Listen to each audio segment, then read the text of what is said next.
നിങ്ങൾക്ക് ഒരാളെ പരിചയപ്പെടുത്താം കേട്ടോ. ലൈസൻസ് ഇതാ ചേച്ചിനെ ചെന്ന് പറഞ്ഞത് അപ്പൊ ലൈസൻസ്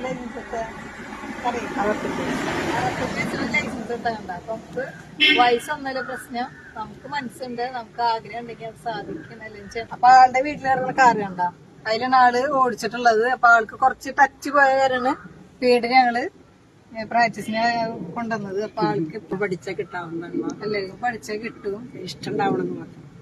ആഗ്രഹം ഉണ്ടെങ്കിൽ വയസ്സൊന്നും പ്രശ്നമല്ല, ആളതൊന്ന് പറയണത്. അപ്പൊ 30 വയസ്സ് കഴിഞ്ഞ പലരും പറയുന്നത് ഞങ്ങൾക്കൊക്കെ വയസ്സായില്ലേ ലൈസൻസ് എടുക്കാൻ പറ്റണില്ല എന്നൊക്കെയാണ് പറഞ്ഞത്. അപ്പൊ നിങ്ങൾക്കൊക്കെ ഇങ്ങനെ കാണിച്ചത് അതാണ് പൈസ. വീട്ടിലാണ് അപ്പൊ പിള്ളേരൊക്കെ വലുതായി പോയാ നമ്മൾ ഒറ്റയ്ക്ക് എല്ലാ കാര്യം ചെയ്യേണ്ടതായിട്ട് വരും. ഇപ്പൊ പള്ളിക്ക് നിങ്ങളുടെ അത്യാവശ്യ കാര്യങ്ങളൊക്കെ ചെയ്യാനായിട്ട് നമുക്ക് നമ്മൾ തന്നെ ഉണ്ടാവുള്ളൂ. അപ്പൊ എന്താ പറയാനുള്ള എടുക്കണം, എല്ലാവരും എടുക്കാം. കാറ് ഓടിക്കുന്ന രസല്ലേ, പോണത് കാണാൻ തന്നെ.